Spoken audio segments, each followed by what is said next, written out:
जय हिंद साथियों, स्वागत है आपका गोल मंत्र एकेडमी के परिवार में। आज जो टॉपिक होगा आपका ये जैन धर्म होगा और जैन धर्म का ये आपका पहला भाग होगा। इसके पहले आप लोगों ने क्या पढ़ा, वैदिक सभ्यता पढ़ चुके हैं। तो अब जो है हम लोग जैन धर्म, बौद्ध धर्म, जितने भी प्रकार के आपके धर्म होते हैं उन्हीं सभी धर्मों की हम लोग चर्चा करेंगे स्टेप बाय स्टेप। तो चलिए स्टार्ट करते हैं जैन धर्म। जैसा कि आप लोगों का पता है कि वैदिक काल में, उत्तर वैदिक काल में कर्म कांड इतना ज़्यादा बढ़ गया था कि जादू टोना बलि देना, तो लोगों का ध्यान जो है वैदिक की तरफ से हट के किधर आने लगा था, ये बौद्ध धर्म और जैन धर्म की तरफ आने लगा था। इसीलिए क्या है कि महावीर स्वामी के समय, जो कि 24वें तीर्थंकर होते हैं, और इन्हें वास्तविक संस्थापक इसलिए माना जाता है कि इनके टाइम में जो है सबसे अधिक लोगों ने जैन धर्म को अपनाया है। तो यहाँ हम देखेंगे कि जैन धर्म के जो संस्थापक हैं ये आपके ऋषभदेव हैं। कौन है? ऋषभदेव। तो जैन धर्म के जो संस्थापक हैं ये ऋषभदेव हैं। तो इन्हें आदिनाथ के नाम से भी जाना जाता है और इन्हें वृषभनाथ भी कहते हैं। तो क्वेश्चन पूछेगा कि जैन धर्म के संस्थापक कौन है, तो ये आपके हैं कौन? ऋषभदेव हैं। इन्हें आदिनाथ के नाम से भी जाना जाता है और वृषभनाथ के नाम से भी जाना जाता है।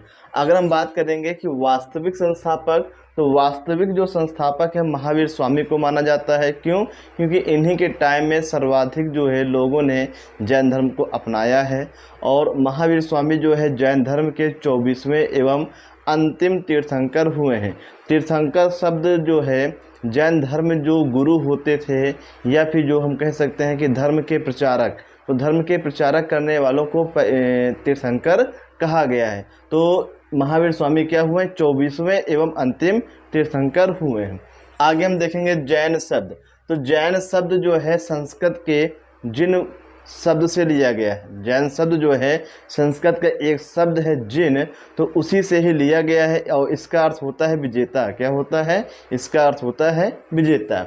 आगे हम देखेंगे कि जैसे हम लोग पढ़ेंगे टोटल 24 हुए हैं, तो 24 में हम देखेंगे आपके जो क्वेश्चन पूछे जाते हैं पहले से पूछे जाएंगे। 22वें आपके अरिष्टनेमी हैं, 23वें आपके पार्श्वनाथ हैं। तो जो आपके जो पार्श्वनाथ हैं ये 23वें हैं आपके, और 24वें कौन होते हैं? महावीर स्वामी। तो पार्श्वनाथ के बारे में थोड़ा जान लेते हैं। तो ये जैन धर्म के क्या है? 23वें तीर्थंकर हुए हैं। कौन से? 23 जो है तीर्थंकर हुए हैं। और इनके पिता जो है, पिता का नाम था अश्वसेन। क्या नाम था इनके पिता का नाम? अश्वसेन था। और इनका जो जन्म है काशी में हुआ है। कहाँ पे हुआ है? काशी में हुआ है। और इन्हें ज्ञान की प्राप्ति सम्मेध पर्वत पे हुई है। कहाँ पे? सम्मेध पर्वत पे पार्श्वनाथ को जो है ज्ञान की प्राप्ति हुई है। ये भी आपको याद रखना है। इनका जो प्रतीक चिन्ह है, इनका जो प्रतीक चिन्ह है क्या है? आपका सर्प है। तो याद रखिएगा कि पार्श्वनाथ का जो प्रतीक चिन्ह क्या है? सर्प है, जबकि महावीर स्वामी का क्या है? सिंह है। और 22वें एक आपके होते हैं अरिष्टनेमी। तो अरिष्टनेमी का जो प्रतीक चिन्ह है वो शंख है। तो 22वें जो अरिष्टनेमी है उनका शंख है, पार्श्वनाथ का सर्प है, और महावीर स्वामी इनका जो प्रतीक चिन्ह क्या है? वो सिंह है। अब पार्श्वनाथ ने दिया क्या है? तो इन्होंने 4 शिक्षाएं दी। इन्होंने क्या है? ये 4 शिक्षाएं दी। कौन कौन सी हैं?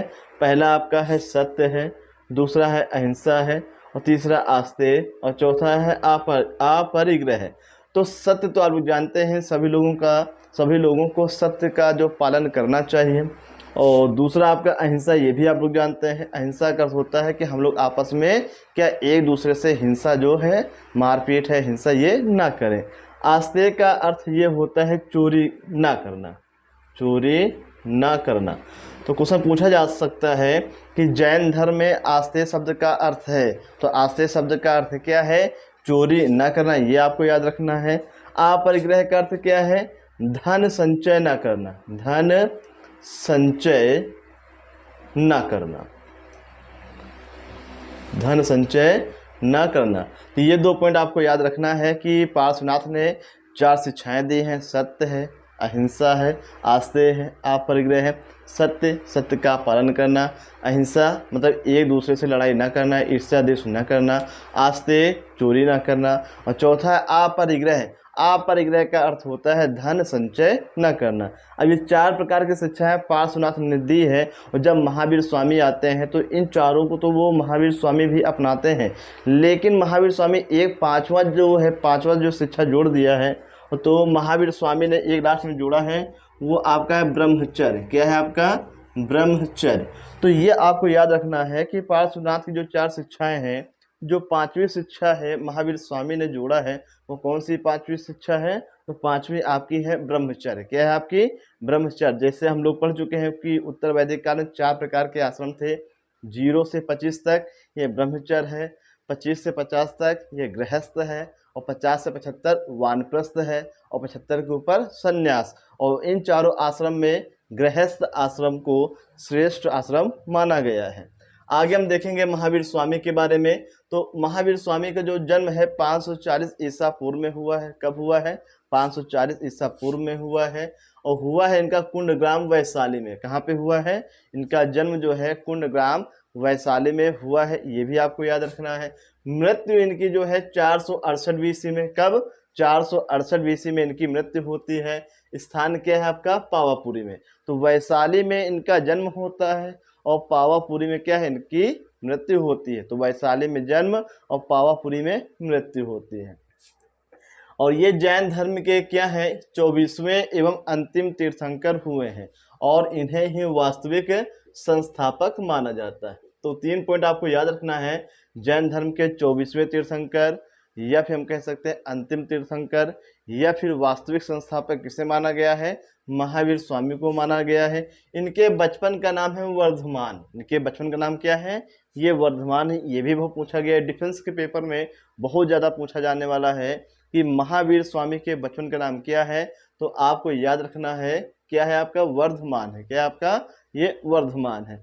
आगे हम देखेंगे इनके पिता जो है, पिता का नाम सिद्धार्थ है, और ये ज्ञात्रिक कुल के मुखिया थे। इनके पिताजी, उनका नाम था सिद्धार्थ, और सिद्धार्थ जो थे ये ज्ञात्रिक कुल के मुखिया थे। क्या थे? ज्ञात्रिक कुल के मुखिया। तो यहाँ से पूछेगा कि महावीर स्वामी के जो पिता हैं सिद्धार्थ किस कुल से संबंधित थे? तो आपका आंसर क्या होगा? ज्ञात्रिक कुल। क्या होगा?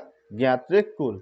अब इनकी माता का नाम है त्रिशला, और त्रिशला जो है लिच्छवी के राजा चेटक की बहन थी। इनकी माता जो त्रिशला है ये लिच्छवी के राजा चेटक की बहन रही हैं।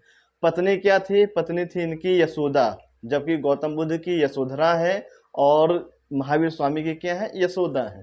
तो इनकी पत्नी का नाम क्या था? यशोधरा, यशोदा है, और इनकी पुत्री का नाम अनुजा प्रियदर्शनी। क्या नाम है? अनुजा प्रियदर्शनी। तो महावीर स्वामी की पत्नी का नाम जो है यशोदा है, और पुत्री का नाम अनुजा प्रियदर्शनी है। अब देखिए इनके एक शिष्य थे जमाल। इनके शिष्य का नाम क्या था?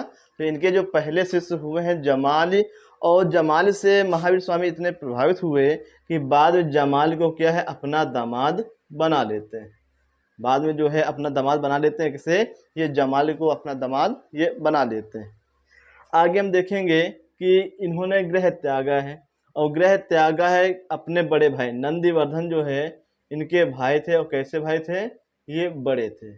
तो जब इन्होंने घर छोड़ा है ज्ञान की प्राप्ति के लिए, तो घर छोड़ा तो अपने भाई से परमिशन लिया है, और इनके बड़े भाई क्या थे? नंदीवर्धन। तो नंदीवर्धन से ये परमिशन लेके क्या है? घर छोड़ा है। किस लिए? ज्ञान प्राप्त के लिए। तो यहाँ पे आप लोगों ने देखा कि गौतम बुद्ध जो है ये 24वें तीर्थंकर हैं, और अंतिम तीर्थंकर हैं, और जैन धर्म के वास्तविक संस्थापक हैं। और इनके बचपन का नाम क्या है? इनके बचपन का नाम क्या है? ये वर्धमान है। तो ये आपको याद रखना है। आगे हम देखेंगे जब इनको ज्ञान प्राप्त हो जाती है 42 वर्ष की अवस्था में। इनको ज्ञान कब प्राप्त होती है? 42 वर्ष की अवस्था में इनको ज्ञान की प्राप्ति हो जाती है। अब ये जो ज्ञान की प्राप्ति हुई है उनसे संबंधित क्या पॉइंट बनते हैं?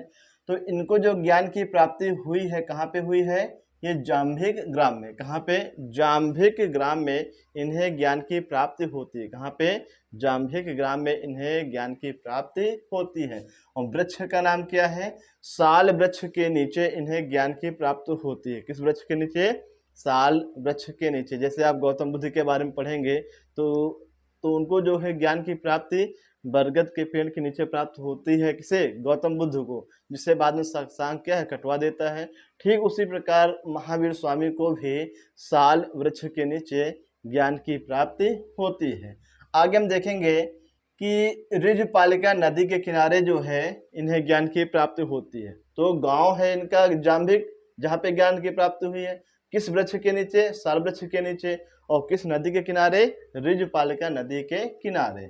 और जब इनको ज्ञान की प्राप्ति हुई है तो उस समय जो है इनकी आयु जो है ये 42 वर्ष रही है। कितनी रही है? 42 वर्ष रही है। अब जैन धर्म में, या फिर हम कह सकते हैं कि जब इनको ज्ञान की प्राप्ति हो गई है, इन्हें क्या कहा गया है? कैवल्य कहा गया है। क्या कहा गया है? कैवल्य कहा गया है। तो आपको याद रखना है कि जैन धर्म में कोई भी व्यक्ति जो है अगर उसको ज्ञान की प्राप्ति हो जाती है तो उस व्यक्ति को लास्ट में क्या कहा जाता है? कैवल्य कहा जाता है। आगे हम देखेंगे जिन। जिन शब्द जो है संस्कृत शब्द से लिया गया है और इसका अर्थ होता है विजेता। क्या होता है? इसका अर्थ होता है विजेता होता है। अरहंत, तो जैन धर्म में अरहंत का अर्थ क्या होता है? योगी, जिसको दुनियादारी से कोई मतलब नहीं होता है, उसे क्या कहा गया? अरहंत, जिसे हम कह सकते हैं योगी।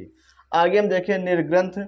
निर्ग्रंथ का अर्थ होता है बंधन रहित, मतलब ऐसा व्यक्ति जिसके ऊपर किसी भी प्रकार का, परिवार का, रिश्तेदार का, समाज का, प्रजा का, किसी भी प्रकार का कोई बाउंडेशन न हो, कोई बंधन न हो, तो उसे क्या कहते हैं? निर्ग्रंथ। तो यही कहा गया कि ज्ञान प्राप्ति के लिए उसे क्या है? सभी प्रकार के बंधनों से मुक्त होना चाहिए।